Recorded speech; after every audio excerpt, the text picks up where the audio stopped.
Hai Tribuners, kembali lagi di Tribunika, Tribun bersama Unika. Masih bersama saya, Elsa Elning Tias.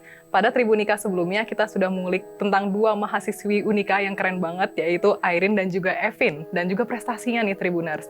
Nah, di Tribunika kali ini kita akan mengulik lagi tentang gaya belajar mereka nih Tribuners. Sebelum kita perkenalkan narasumber kita satu persatu, Elsa mau disclaimer dulu, kita sudah menerapkan protokol kesehatan dalam syuting kali ini, dan juga sudah divaksin booster, jadi aman gitu. Nah, Tribuners, kita perkenalkan terlebih dahulu narasumbernya, yaitu Bapak Rektor Unika Sugio Pranoto, Bapak Ferdinandus Hindiarto. Selamat siang Mbak Elsa, selamat siang Tribuners. Ya. Gimana Bapak kabarnya hari ini? Selalu sehat pokoknya. Kok gini-gini ya Selalu mau? happy, sukacita. Kita mau taekwondo Pak, bagaimana nih? Baik, kita juga kedatangan Airin dan juga Evin. Boleh perkenalan terlebih dahulu? Boleh. Ya, halo semuanya. Halo Tribuners. Nama saya Evelina Nisha Kusuma, biasa dipanggil Evin, mahasiswi FBS Unika Sugio Pranoto, jurusan Sastra Inggris angkatan 2019. Salam kenal. Keren. Iya. Dan juga Airin. Halo semuanya, nama aku Riani Airin Putri Wenas, biasa dipanggil Airin, dan aku dari Sastra Inggris 2019, FBS Unika nih. Weh. Salam kenal. Keren. Welcome to the show. Yeay. Good. Elsa nggak kenalan? Aduh, kayaknya udah pada kenal ya. Udah, kayaknya udah bosen kayak Tribuners sama Elsa malahan, Pak. Aduh, jadi mohon maaf, skip ya. Gimana ini? Gimana kabarnya kalian berdua? Baik. I'm good. Iya. Cukup singkat ya? Oke. Good to know that you guys are great. Oke. Selamat datang lagi. Dan kita mau tanya-tanya, kemarin kan sudah mengulik tentang prestasi kalian nih. Sekarang Tribuners mungkin ingin tahu mengenai gaya belajarnya nih. Boleh ya Pak mahasiswi dikepoin ya? Ini mau diinterogasi nih, jadi mungkin bisa meniru mahasiswi Unika Sugio Pranoto, terutama yang sangat berprestasi di bidangnya nih. Keren banget. Mungkin diceritakan terlebih dahulu, biasanya kalau belajar itu apa aja kesulitannya, atau mungkin ada trik khusus kalian kalau dalam belajar, seperti apa? Oh ya, oke, boleh. Dari aku dulu mungkin yang pertama, sebenarnya kalau ngomong soal kayak belajar itu agak susah dijelaskan ya, apalagi kalau sudah anak kuliahan gitu, karena materinya beda, kemudian cara penyampaian dari dosen pun beda. Kalau misal waktu SMA itu tipe belajar saya sendiri tuh suka baca, gitu. Jadi kalau ada materi saya baca, saya ngertiin, terus saya hafalin seperti itu. Nah, tapi kalau di kuliah kayaknya udah nggak bisa seperti itu, apalagi di FBS sendiri, di mana kebanyakan dari matkul kita itu bentuknya analisis, kemudian misal ada film, kita harus analisis, dan itu kita nggak mungkin hafalkan begitu. Jadi banyak sekali hal yang berubah.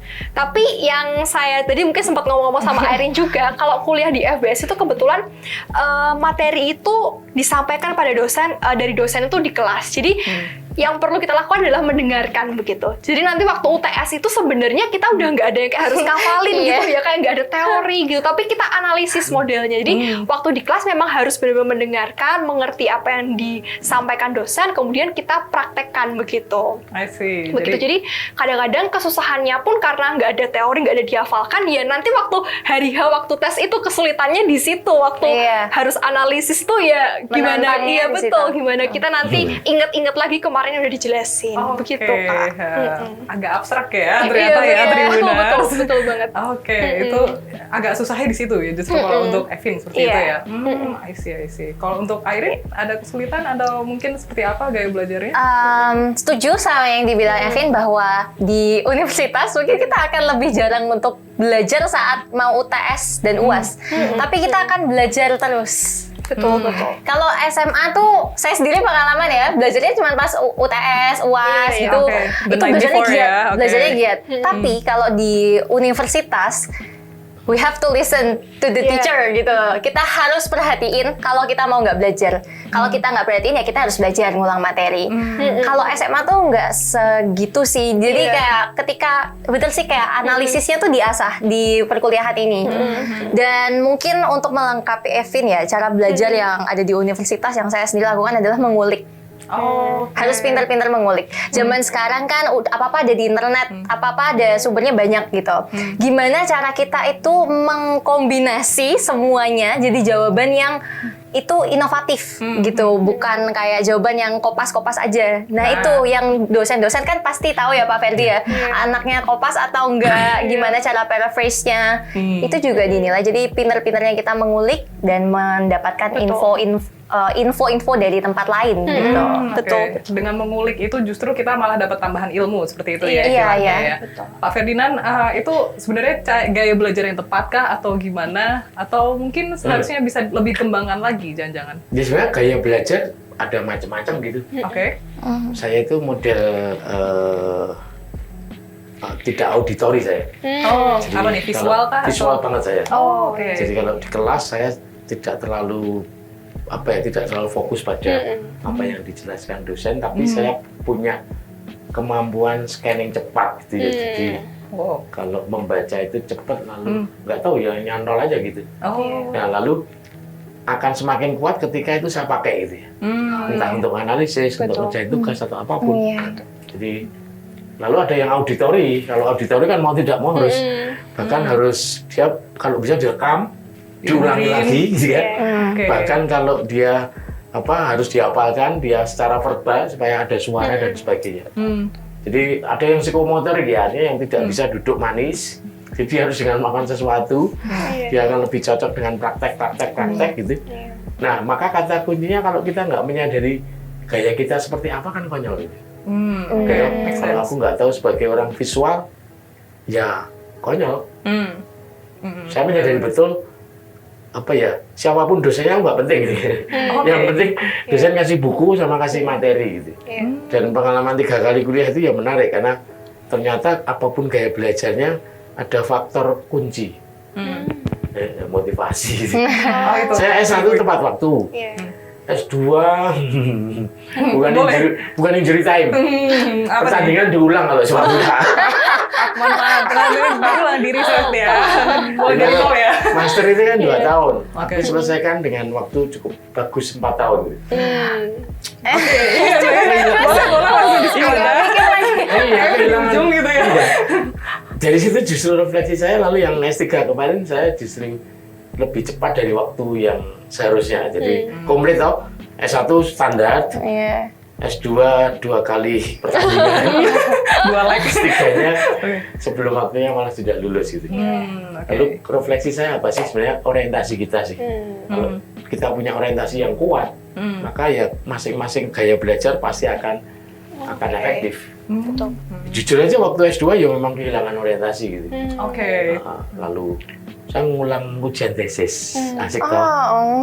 Cukup berat ya ngulang ujian tesis. Itu mungkin dibutuhkan kekuatan mental yang luar Iya, biasa. nggak salah sih Pak. Jadi sekarang kalau aku ada bimbingan, Pak minta persiapan khusus untuk enggak lulus disyukuri, nggak lulus diulangi gitu aja dah. Mama di kalau jatuh, bukan jatuh, aku pernah ngalami cuma baik-baik saja masih hidup gitu loh. Masih hidup, oke. Dulu yang stres bukan saya, pembimbing saya. Iya. Sampai Prof, nanti diulangnya lama-lama lulus gitu kayak. Jadi ya lalu gaya belajar apapun kata kuncinya sebenarnya faktornya dari dalam. Saya jujur mengalami kehilangan orientasi waktu S2 ya. Waktu itu baru berkeluarga, butuh macam-macam, lalu sekolah saya tinggal untuk cari duit gitu. Selesai kan? Nah, saya pikir banyak juga ya teman-teman mahasiswa yang mungkin jadi part time atau apa lalu kehilangan orientasi, baliknya susah. Nah, kalau sudah seperti ini apapun gaya belajarnya kan nggak ngaruh. Iya, betul. Gitu sih. Kayak keulang lagi gitu. Nah, berangkat S3 aku udah berjam-jam. Oke. Tepat waktu, molor ini harus lebih cepat dari waktunya. Oke, udah ada goal settingnya ya ternyata ya. Iya, betul. Tapi itu menemukan motivasinya gimana caranya Pak? Masing-masing beda sih. Kalau S1 karena seolah-olah nggak tahu untuk apa, waktu itu nggak ada TGW sih di angkatan saya di UGM. Belum ada ya. Oke. Kalau ditanya ngapain kuliah, ya kan habis SMA kuliah gitu, nggak punya orientasi. S2 karena wajib. Karena dulu semua dosen kan harus minimal S2 mulai tahun 2006 dengan Undang-Undang Guru dan Dosen. Nah S3 itu sebuah pergulatan yang tidak mudah karena usia saya sudah tua. Oke. Saya lebih banyak di universitas, jadi wakil rektor hampir 10 tahun. Lalu diminta berangkat, udah terlanjur tua, udah membayangin susah. Gitu. Baca jurnal aja, aduh. Lu kalau ditanya motivasinya, jujur dari anak. Gitu. Anak saya lalu pengen lihat di psikologi UGM, ya sudah lah, tak temenin anak ceritanya. Oh, baik. Tapi nemenin anak doang, cuma lalu waktu itu kayak bikin perjanjian. duluan papi atau kamu? Oh, malah jadi lomba ya gitu. Karena kami satu angkatan, satu gedung, satu fakultas. Gitu. Oh, oke. Asik ya. Ada pengalaman Iya, mungkin satu atap universitas dengan keluarga. Dia dilantik 1, aku dilantik 5. Dan Oke. ya cepet-cepetan aku saling memanasi. Waktu ujian proposal, papi udah ujian proposal, kamu belum apa-apa. Oh, oke. Akhirnya kejadian sih, aku lulus Januari, dia Maret gitu. 2020, jadi ya sudah.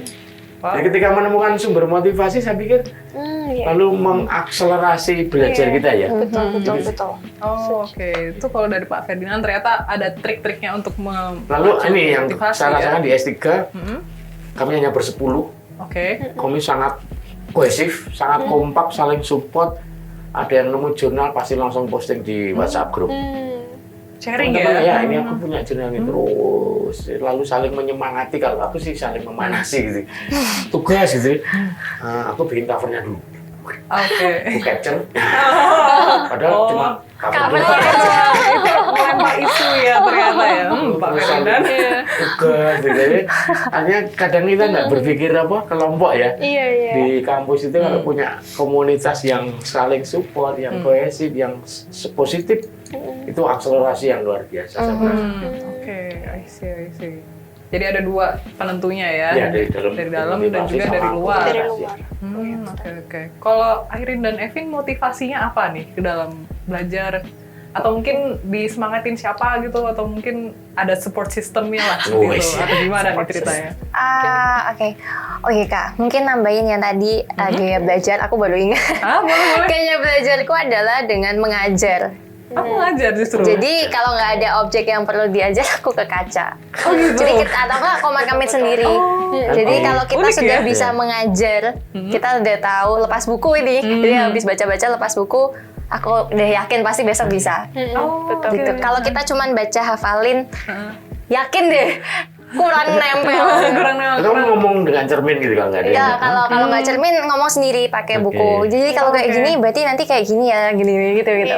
Oke. Itu malah membantu banget kalau misalnya ujiannya ternyata lisan gitu ya. Ternyata Iya, bakal dan bantu itu banget ya. terbukti banget banyak orang yang dengan mengajar pasti dia ngerti materinya. Oke. Betul. Walaupun ya kayak gitu. Terus kalau tadi bicara soal motivasi cita-cita kali ya. Cita-citaku adalah motivasiku. Bercita-cita untuk ke area penerbangan. Wow. Keren. Pengen Flying. ke dalam situ. Oke. Jadi pengen karena S1 kan diunggulkan ya di mana-mana untuk keterima lamaran gitu. Jadi ya ayo kita kerjakan karena memang passion juga di Unika itu karena passionnya bukan cuma di akademik kan, dan di Unika tuh kita bisa ngapain aja gitu. Jadi kuliah tuh fun. Oke. Karena sambil kerja, karena kalau nge-MC Unika bayar loh. Karena itu dapat cuan benar. Jadi ya. bener, jadi Lumayan kita kuliah tuh jangan sampai kita bayar. Nah, Kuliah jangan tuh kita mau, dibayar. jangan mau. Kuliahnya yang harus bayar kita ya. Iya, menang lomba dapat uangnya buat kita. Dulu Nah. SMA harus bagi 30%, 70% buat Oke. sekolah kan kayak gitu kan. Kuliah Unika enggak. Udah Disetujui Bapak? pendaftarannya dibayarin, Oke. kita dapat uang juga. Uang lombanya kan. Oke. Gitu. Jadi kuliah tuh jangan cuman buat belajar. Kalau Iya, kayak iya. gitu aku yakin mungkin sekitar 90-80% orang pasti akan bosen kalau cuman belajar terus, karena kan nggak semua orang passionnya di akademik ya. Betul. Makanya itu gimana kalau kita bisa menghasilkan uang dari perkuliahan kan? Kenapa enggak ya? Palit Pak dosen Pak. Motivasinya macam-macam karena di Unika bisa mewadahi segala macam apa yang kita perlukan. Iya. Terus motivasinya juga cita-cita aku mau jadi itu, aku pengen jadi itu. Terus banyakin lihat kan sekarang zaman-zamannya pakai sosial media. Nah, itu digunakan. Jadi TikTok tuh sama Instagram cari tentang flight attendant, tentang macam-macam gitu kan. Nah, oke. nanti kan muncul eksplornya. Jadi isi FYP, isi konten explore di Instagram tuh ya tentang apa yang kita suka gitu. Oke. Nah, itu akan semakin memotivasi untuk wah bisa nih bentar lagi lulus nih mau jadi ini gitu. Kita malah memvisualisasikan apa yang kita pengen ya. Jadi betul, kita betul. affirming. Iya, Affirmation. Claiming it. Keren banget Airin. Oke, Iya. ini pengen jadi flight attendant atau gimana ini ceritanya? Pokoknya masuk di area itu dulu lah. Oke, amin ya, amin. Semoga tercapai ya cita-cita kita. Jangan mekanik Baru. loh. Pilot dari FBS saya jadi pilot. Udah batik setir ya Pak. Oke, kalau dari Evin gimana? Erin gimana? Iya, kalau dari aku pribadi kurang lebih sebenarnya sama.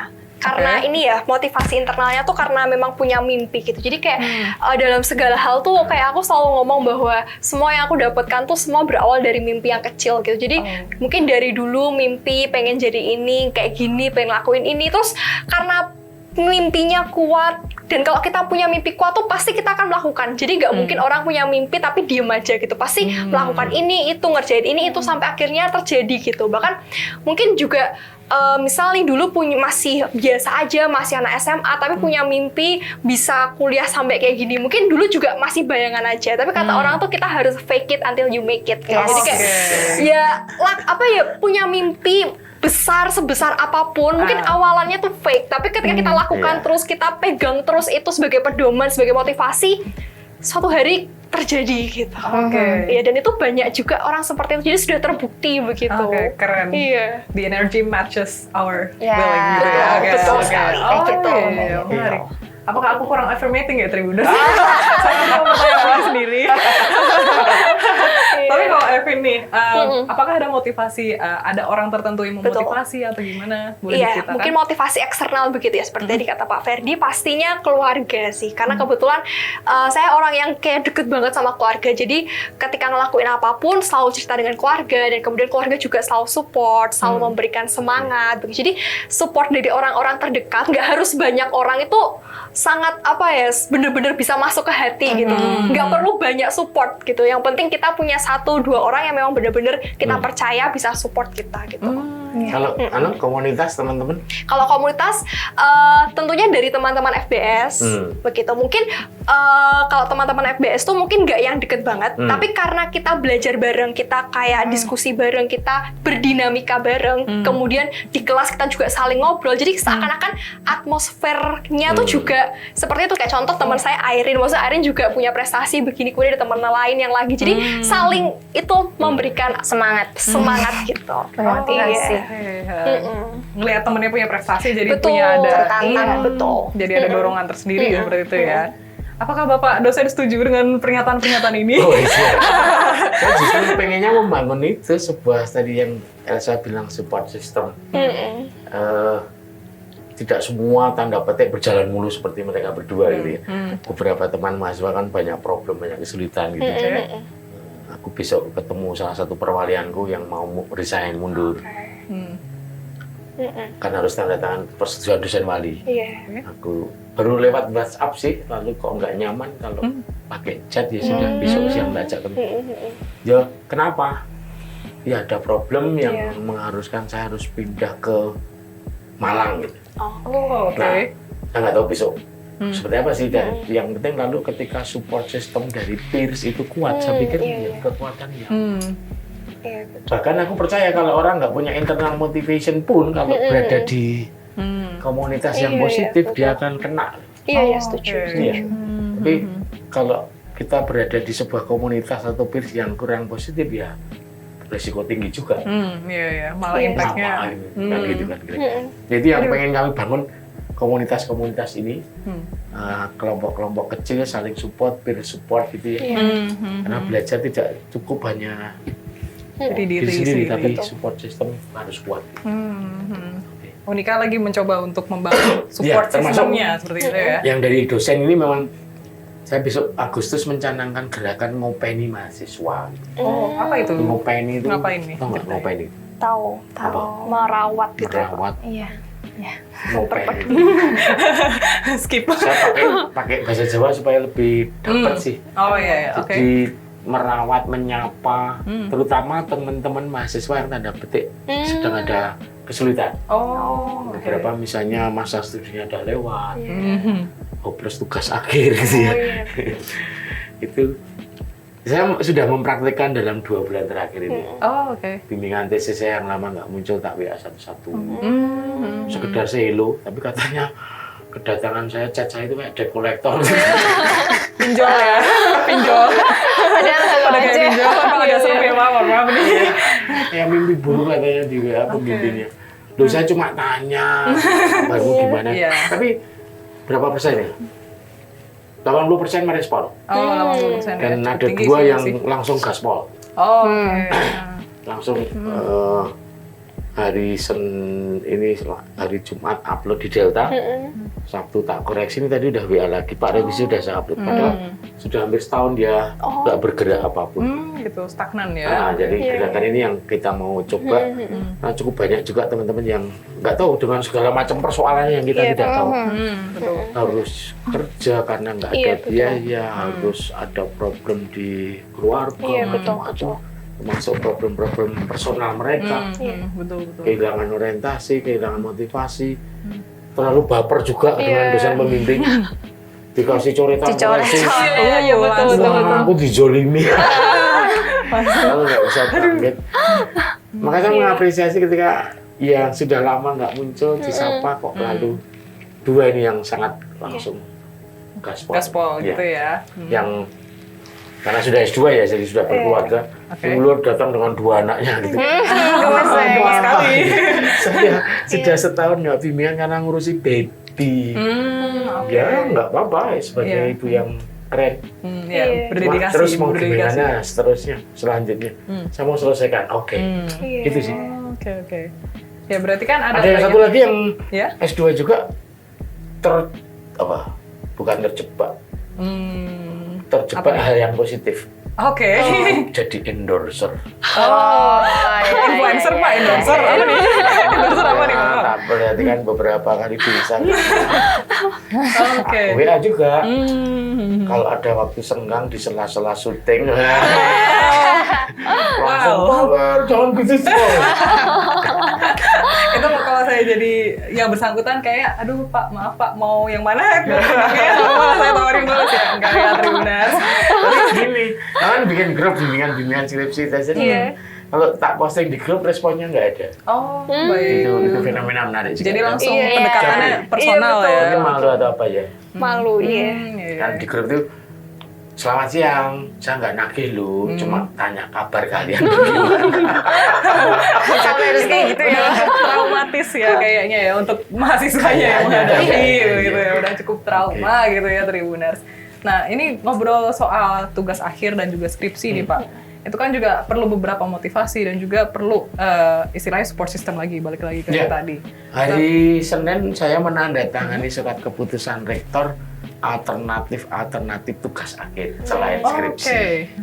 Mulai dari angkatan kita nggak Pak? Nah, itu langsung di approach loh. Yang mulai berlaku sejak saya tanda tangani mulai Juli ini. Jadi ketika talentanya Airin itu tidak di saintis gitu ya, tidak harus bikin riset, tapi bikin project misalnya, nggak tahu project apa. Kalau yang talentanya di social needs kuat gitu, lalu bikin project kemanusiaan, itu jadi tugas akhir sesuai talenta masing-masing. Teman-teman di PA mungkin nanti bikin project nggak tahu tentang perform sesuatu, Betul. termasuk yang teknik pangan itu tidak ada skripsi, tapi kalau dia bikin inovasi produk baru dan sebagainya, dia kembangkan, monggo gitu ya. memfasilitasi talenta masing-masing tadi, karena kita menyadari tidak semua harus jadi ilmuwan kan.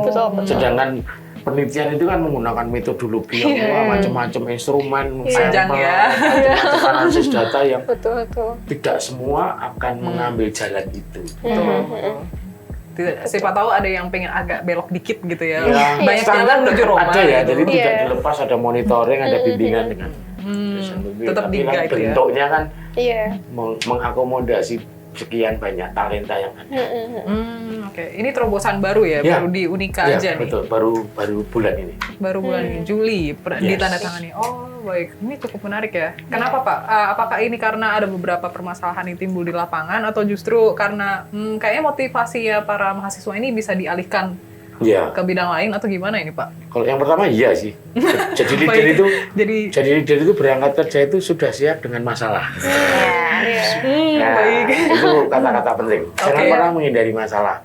Jangan pernah berharap hari itu hanya ada berita baik itu, laporan baik.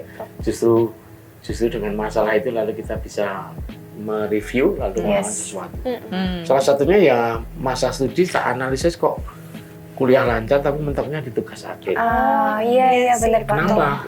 Macam-macam variabelnya. Tadi kita udah bahas internal motivation nggak ada.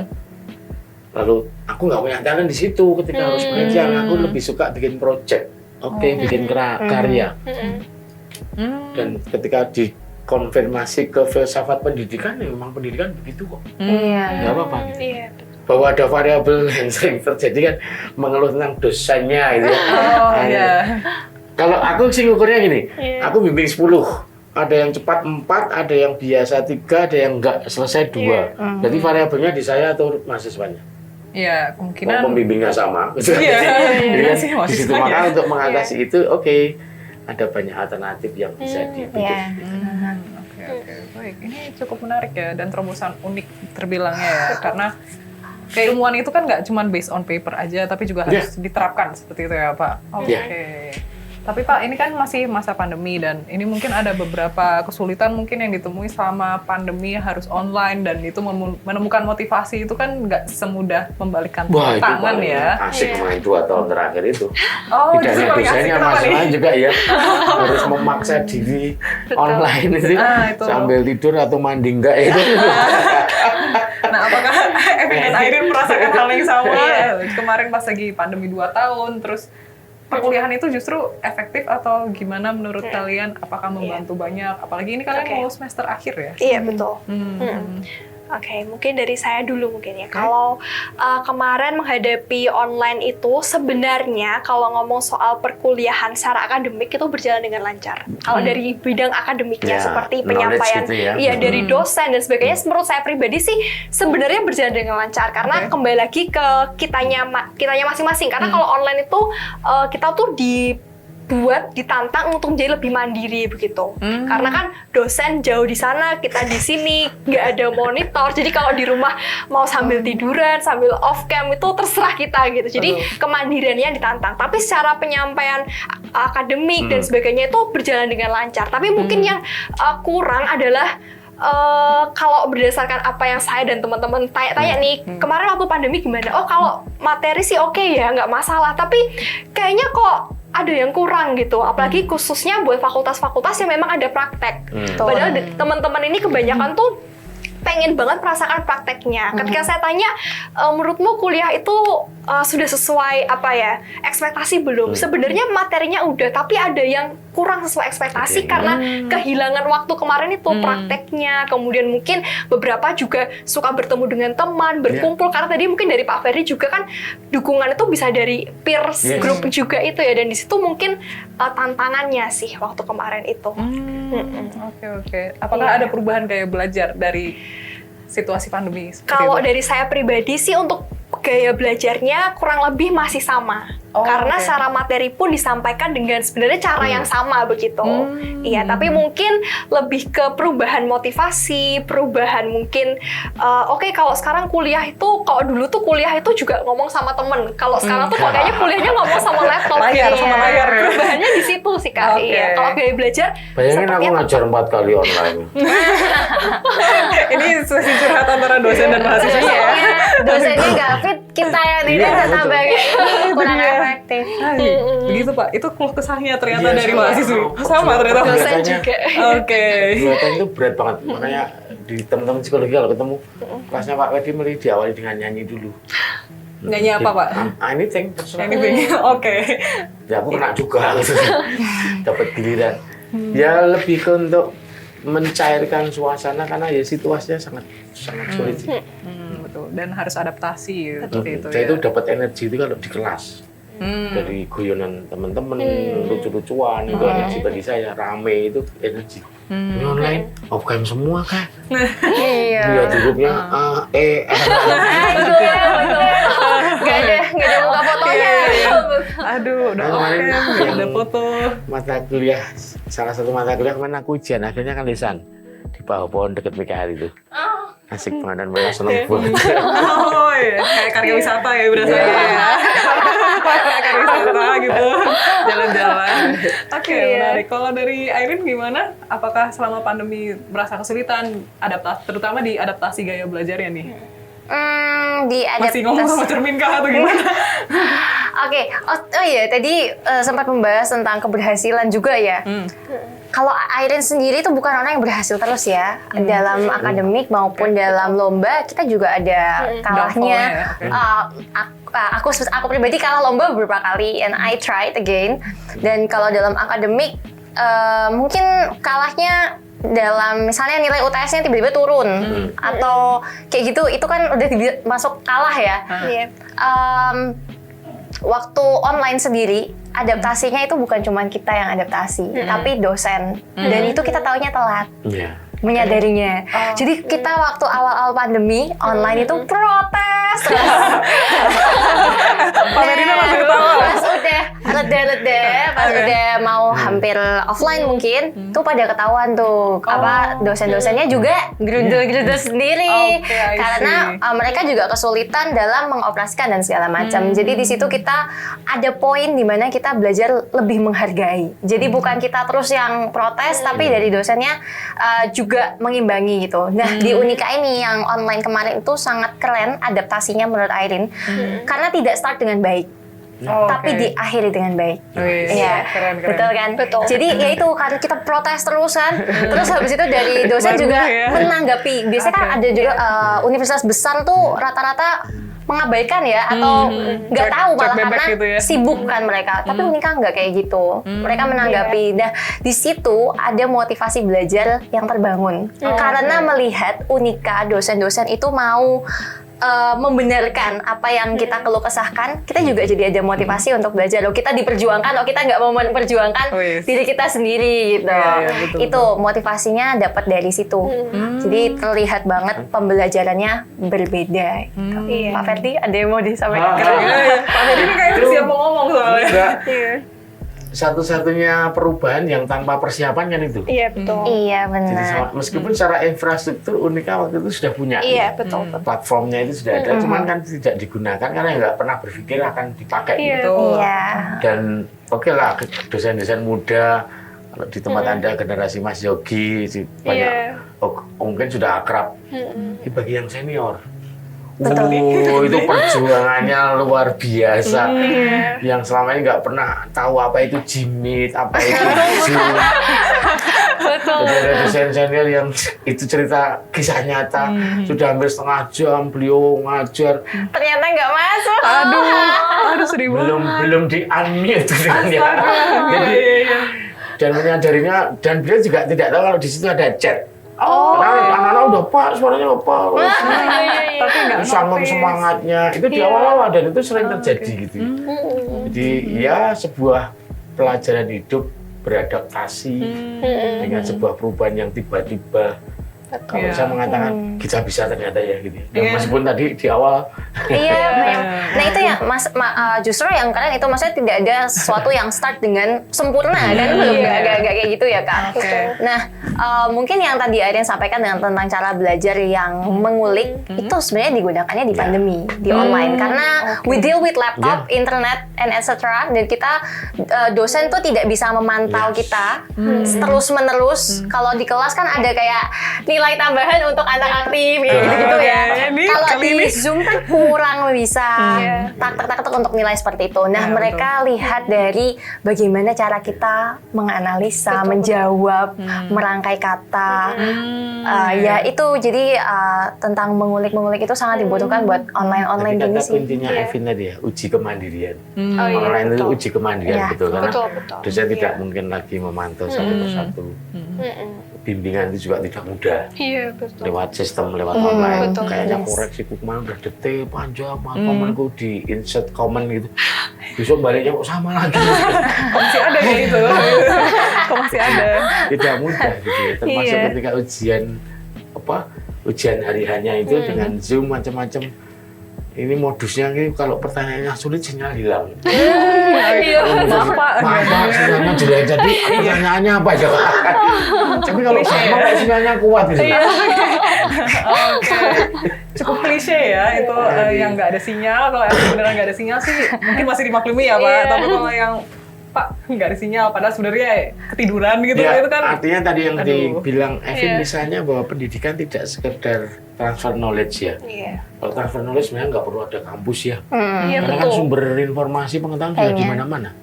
Betul. Tapi lalu perjumpaan, interaksi, dialog, diskusi, beda pendapat, saling support, itu pelajarannya di mana? Betul. Iya, Ya, betul. betul. Yang tidak bisa kita dapatkan secara Iya. daring seperti itu ya. Baik. Benar. Mungkin ada terobosan lain dari Unika ke depannya selain tadi proyek akhir, tugas akhirnya diganti jadi membuat project gitu. Itu juga Ya, kami keren sedang sih. menyiapkan sebuah metode pengajaran yang baru. Apa nih? Namanya Sugio Pranoto Learning Model. Oh Sugio iya, Pranoto iya, iya. Learning Model. Oh, udah pernah denger nih. Waduh, udah langsung dapat bocoran ternyata ya. Kemarin uji coba semester ini. Hmm. Minggu depan kita akan evaluasi feedback dari dosen dan feedback dari mahasiswa, lalu kita perbaiki. Rumusan-rumusannya diperbaiki, kemudian nanti kita minta review dari expert. Setelah itu dibukukan, lalu saya nggak tahu, saya sih tidak pengen langsung segera diterapkan total, tapi bertahap gitu. Oke. Intinya lalu di pembelajaran ini mahasiswa diajak satu belajar contextual learning. Konteks hari ini seperti apa sih? Tadi konsep-konsep teori-teori yang diajarkan itu kan oke, semua kan tepas ya, teori-teori itu. Tapi konteks hari ini bagaimana? Lalu analisisnya diperkuat dengan problem based learning, project based learning, discovery learning, sehingga dosen itu tidak lagi menjadi seorang penceramah di kelas. Iya, setuju. Oke, jadi nggak cuma one Waktunya way aja nanti ya. kami atur waktu untuk dosen itu hanya 50%. Memberi pengantar, memberi ya guideline kamu kalau nyari sumber di mana. Habis itu project, discuss, analisis kasus, macam-macam termasuk turun ke lapangan. Lalu yang menyeluruh ketiga Oke. harus menghadirkan alumni minimal di 2 sesi. Yang relevan dengan mata kuliah itu. Kalau aku ngajar manajemen SDM ya aku panggil alumni yang jadi HR di perusahaan. Bukan Elsa. Nggak nyambung nanti. Kira-kira ceritanya gini. Hari ini dunia HR kayak apa sih? Lalu mahasiswa dekat dengan kontekstual yang harus mereka hadapi. Itu perubahan-perubahan yang sama tidak mudah. Kerja keras karena kalau yang dosen sudah 20 tahun dengan gaya yang sama itu kan mengubahnya nggak bisa dalam waktu pelatihan 3 hari. Betul. Harus terus-menerus. Nanti mahasiswa itu harus memberi evaluasi supaya kami punya data. Oh, harus ada perbaikan di sini, si A, si B, si C. Betul. Itu yang kami sebut dengan salah satu ciri dari joyful learning. Gitu. Oke. Jadi Iya. belajar harus penuh sukacita. Emang sangat relate ya kalau denger aja merasa relate gitu. Ya tadi langsung ngangguk-ngangguk begitu nyebut Sugio Pranoto Learning Learning Model. Model. Langsung iya. Langsung kayak pernah denger gitu ya. berarti Karena ya. jujur kalau Aiden sendiri ya merasa yang sekarang Unika yang dipegang Pak Ferdi ini drastis, perbedaannya signifikan. Oke. Jadi beliau menghadirkan, mungkin menurut kita kalau dengar biasa ya kayak joyful learning kan ya, kayak, maksudnya biasa, tapi perubahan yang dirasakan mahasiswa, terutama Aiden sendiri tuh jauh loh, gitu. Kita kerasa keakraban dengan dosen yang tetap ada batas ya. Itu tapi kita bisa fun belajarnya. Oke, joyfulnya dapet Jadi gitu ya. beda. I see. Kalau dengar curhatan dari teman-teman dari universitas lain, wah tekanannya. The pressure is on. Ya, The pressure is on. Jadi mereka tuh sangat relate dengan mental health ya. Saya enggak di Unika. Oke. karena itu. Rektornya Ini psikologi. nggak peres. Kayak that's what I feel. Ketika ada belajar di Unika tuh memang seperti itu. Oke, keren banget. Padahal ya cuman joyful kan kata yang biasa ya. Biasa. Itu kayak common word yang Iya, kita sering benar kan? dengar hari-hari gitu ya. Tapi ternyata maknanya cukup Maknanya dalam dalam. gitu Tapi ya. seringkali kan tidak hadir secara konkret. Nah, Betul. itu. Yes. Nah, Ini kemarin dihadirkan gitu ya. kebijakan saya kan termasuk ketika rekrutmen dosen baru ini aku nyari yang joyful. Iya, terus dosennya nggak ada yang pas panas-panas nggak ada kocak Nah. semua. Oke, itu ada di kriterianya kayaknya. Iya, Pak. tapi kalau bagian SDM kan bingung, Pak ini lulusnya di luar apa? Nah, tak rumungan 2 kata, Oke. ceria dan komunikatif. Dah. Baik. Oh, oke. Itu approach-nya cukup Gitu. menarik ya. Baik. Kalau yang baru aku bisa milih, garap yang lama ini yang bayar saya. Yang kurang joyful, gimana cara biar joyful gitu ya. Baik. Kayaknya kakak-kakak kameramennya ini udah senyum-senyum pengen Kalau yang itu ya, atau kru yang ada di belakang boleh loh. Daftar masih ada S2, S1, S2. Baik. Oke.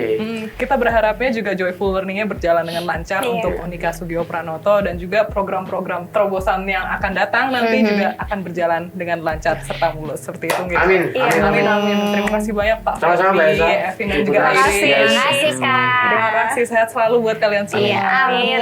Terima Saya kasih selalu ya. juga. Thank you. Aduh, jarang aku dibilang balas kayak gitu. Makasih ya. Baiklah Tribuner, sekian untuk Tribunika kali ini. Jangan lupa untuk saksikan Tribunika berikutnya hanya di channel YouTube Tribun Jateng. Saya Elsa Elning Tias pamit undur diri. Sampai jumpa. Bye.